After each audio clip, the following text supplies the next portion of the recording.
Everybody has a need for achievement, to do well, to get somewhere in life, to be better, to achieve.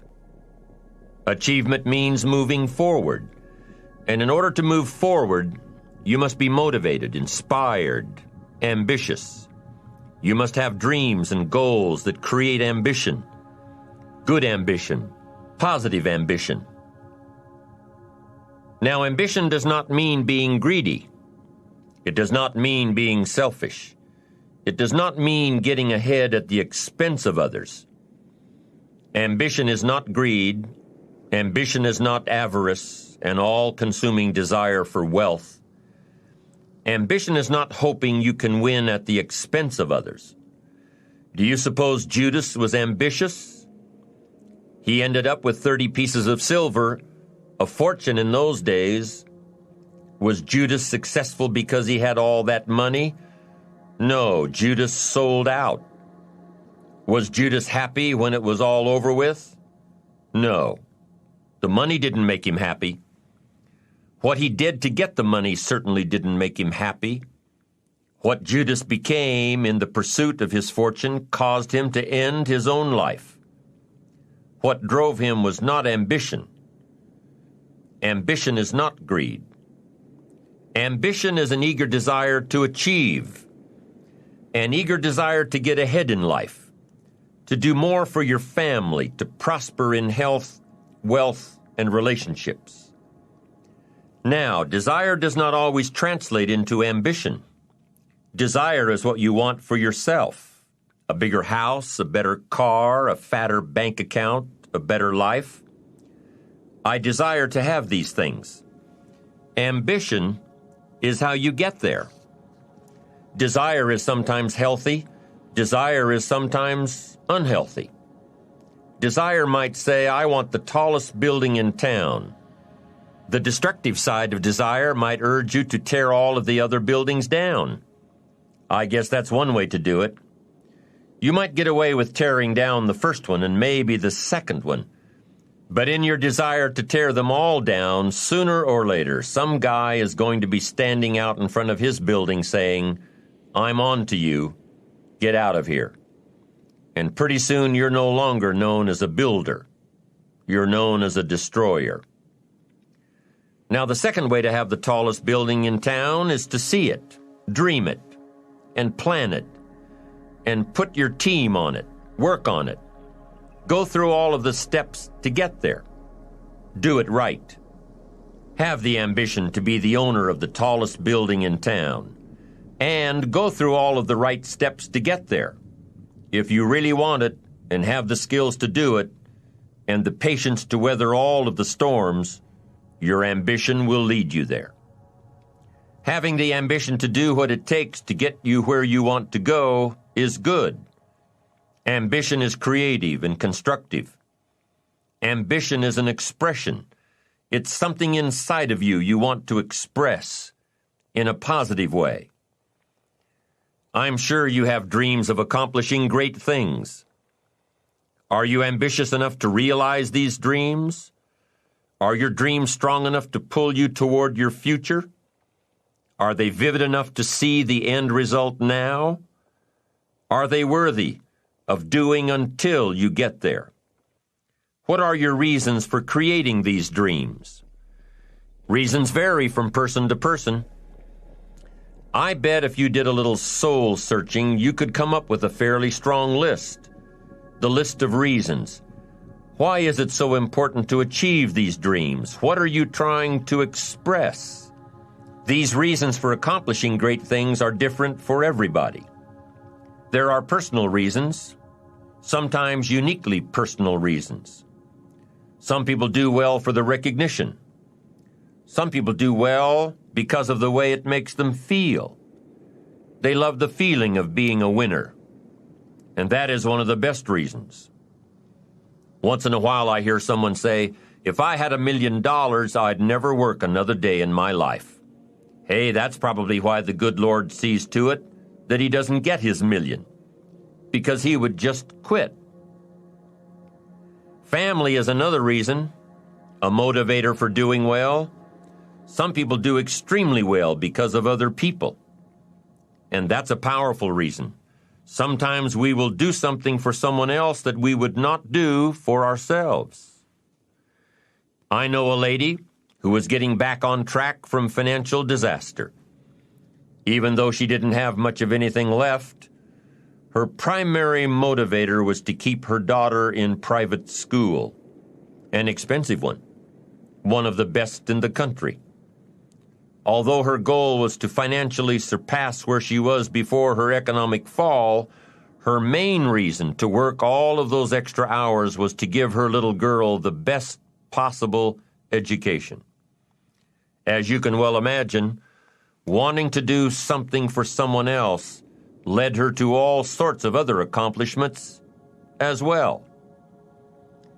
How fortunate are the people who find themselves greatly affected by someone else? It's powerful. What has you getting up early, hitting it hard all day, and staying up late?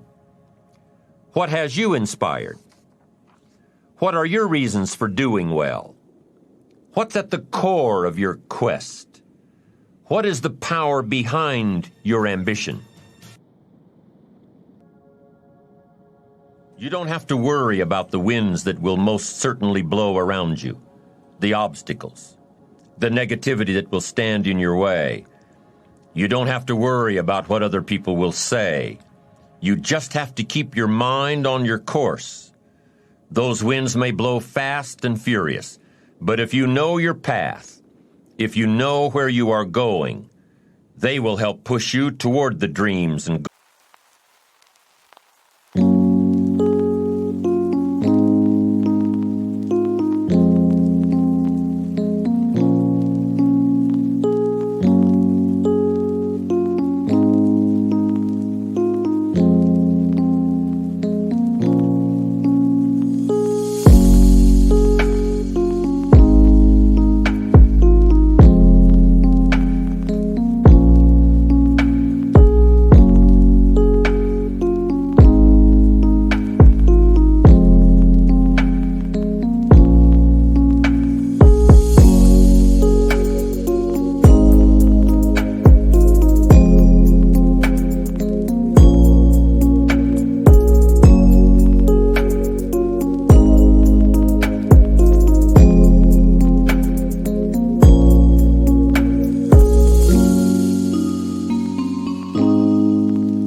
goals and treasures that you have already decided you're going after. Your goals will push you forward, ahead of the stormy weather. There are some amazing people around that we can learn from today, people who have already braved the storms and come out on top, people who are still alive today, people who started with nothing and ended up with something great, famous people, not so famous people, maybe even people you know, but don't know their stories. People who had an early vision and ambition. People who turned their focused dreams into the reality of success. One of my friends tells this story about her dad. She thinks he's cheap. She gives him a hard time every time they go to one of those all-you-can-eat places, because he eats all he can eat, until he can't move, until he needs to take something for indigestion. But she knows where he came from, his history, and understands just why he is the way he is. He eats all he can eat because he was raised in an orphanage, a place where you had to grab all you could or you'd be hungry. But the real story behind her father is that he made himself a millionaire with nothing more than a dream. He watched his own father drown when he was 4, was taken away from his mother a few years later and put into an orphanage because he was so bad. Raised by other people, strangers. After growing up in foster homes, he decided to go out on his own. He barely finished high school, but he found a job as a vacuum cleaner salesman. He did well, really well. But the woman he loved didn't want to marry a vacuum cleaner salesman, and he really didn't want to be one, so he went to college, went on to medical school, prospered, really prospered, led a tremendously successful life as a radiologist, and is now retired, goes fishing, rides his Harley. Stories of success are all around us, everywhere. Take the time to talk to these people or read their stories. You might learn something. You might find out that they have already traveled the path you are now on.